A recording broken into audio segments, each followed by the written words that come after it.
Okay, there's $30 trillion of assets that right now are prohibited from investing in Bitcoin, right?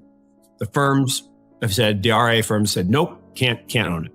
When there's a BlackRock ETF, they're going to have to. Let's say it's a 0.1% allocation. That's $30 billion. Well, but Mark, 30 billion on 500 billion isn't that much. Well, but 500 billion doesn't trade. There's about 100 billion that really trades, and it's even smaller than that on a daily basis. 30 billion will move the price. We saw that on Monday. If you look at the chart of Amazon, Apple, Google, Facebook, all of these, on a logarithmic chart, they're almost perfectly smooth trends. They're network adoption models. But when you look at them normally, they look like they go up and down a lot. Yes, they do, but within a consistent, secular, powerful trend. Once I saw that, I'm like, if our job is to make money, then this is the trend you need to be on, the secular trend. Because it's driven by the central banks, it's driven by technology itself, but then also driven by the central banks debasing, so you get the double whammy from it. It's like, okay, this is perfect. And it also is the answer to the massive macro problem of excess debt and slowed GDP and aging populations.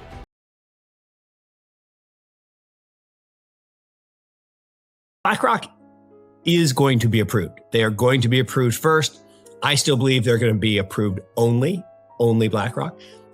People push back on that one, but and a couple others did say, well, there's no source. It's likely untrue. But the reality is, the reaction to that news is totally legit. I mean, in the sense of, yeah, when this is approved, there's going to be increased demand. And it's not if, it's when.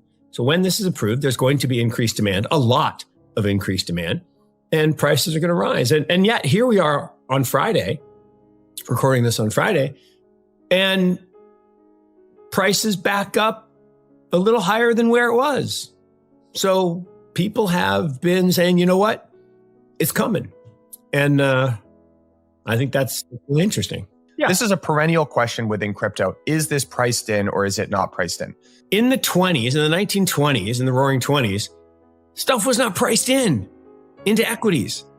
There was lots of manipulation. There was lots of scams. There was lots of big movements on little things. And then that changed a little bit. And then by the 70s and 80s, there were still things that weren't priced in the sense that you had message boards. I love, message boards, and the whole famous thing of Michael Saylor's MicroStrategy was totally manipulated, right? From $3 to $330 back to $3, all by these message boards. I mean, he got fined, people got fined. I think some kid might have gone to jail. I can't remember, but I mean, so markets mature and media coverage matures, and the quality of analysis. Now that, and again, it's not poke at anybody in particular, but the quality of analysis in our space, in fact, if I claim to be part of the digital asset space or the crypto space, it's still working itself to a level of high quality. There are some great organizations, there's some great research organizations, but by and large, stuff gets thrown out there, like what happened on Monday, right?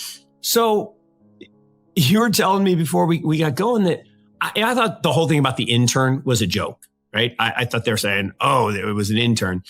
Well, I guess it was an intern that, read something on a chat group or a chat room and posted it with no source. That's not what media does, right? Media has to have a source. And then people just fly into it and say, oh, okay, I got to buy. Well, where's the analysis of, well, what does this mean? Eric Buckman did this, right? He actually said, okay, there's $30 trillion of assets that right now are prohibited from investing in Bitcoin, right? The firms have said, the RIA firms said, nope, can't own it. When there's a BlackRock ETF, they're going to have to let people own it. They're going to have to let their customers buy it. So let's say it's a 0.1% allocation. That's $30 billion. Well, but Mark, 30 billion on 500 billion isn't that much. Well, but 500 billion doesn't trade. There's about 100 billion that really trades, and it's even smaller than that on a daily basis. 30 billion will move the price. We saw that on Monday. But what if it's 1% allocation, which would be a prudent allocation, which people have. There are a lot of people that have 1%, 2%, 3%. Some have lots more, but a prudent allocation would be a 1% position, like a gold at 2 or 3 or 4%. So that's 300 billion. 300 billion on a $500 billion asset. And that ain't priced in. That is, I'm on the record, that is not priced in. So when you've got something that's so against the persistent narrative that everything's screwed and it's all going to go wrong, and you see it and do a lot of hundreds of hours of research on it, and you come up with a completely opposite view, it's like, oh my God.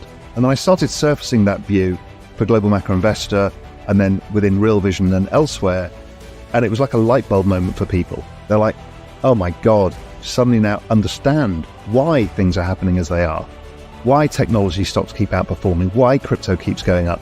Excess manipulation of money blows up the entire system. And that's a lot of people hold that view, that you end up with a hyperinflation or something of that sort, a total economic collapse. But I struggle to get to that answer because in every circumstance, when asset prices collapse or something goes wrong, they just print money. And when you're the world's reserve currency, difficult to hyperinflate it. So what you end up with is this rise in asset prices, which then gets rid of this ability to have this massive downside. So I think we've taken the big downside away.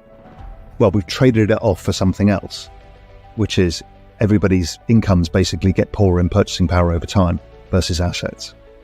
But I don't see...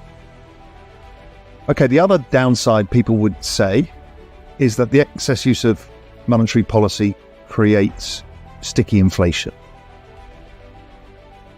and that therefore interest rates need to be higher. I started to look at all assets versus each other to say, if you're going to take risk, where do you take it? And everything was inferior to crypto. And I'm like, it becomes very difficult. If you look at it, the best performing asset for 3 years out of 4, every single year since 2009 has been crypto. And then there's 1 year, which is a bad down year, and then it continues. And the down year, it's the worst performing asset. But over time, it's compounded higher than any single asset class we've ever seen in history. So if that's the case, every other trade-off is suboptimal. Now, I can take that risk because I have income and I've got, assets. So I can take big risk because I think this is the biggest macro setup of all time. So I'll take that risk. But for other people, you can express some of these views without taking as much risk. If you believe in the debasement of currency, yes, you can use gold, but gold hasn't offset it very well. Yes, you could be cyclical and trade commodities. There'll be, as soon as we start going to macro summer, commodity prices will rise. You can make money from that.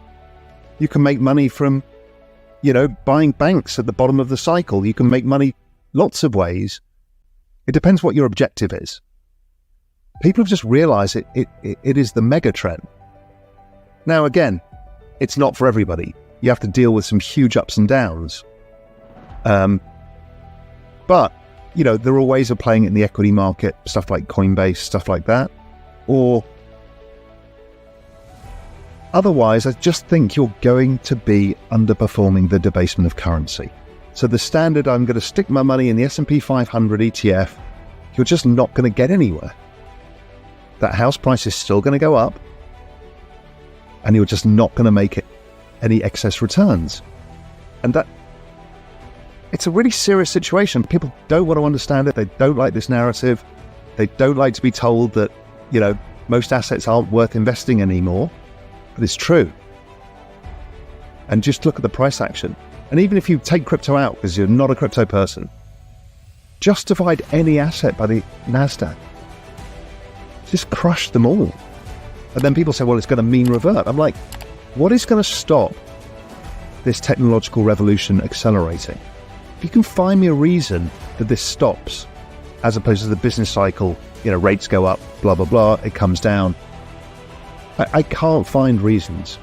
Just when you throw AI, robotics, what's going to stop this? What's going to stop Google going up? Even if they destroy their business model of advertising, they still have a lot of the technology.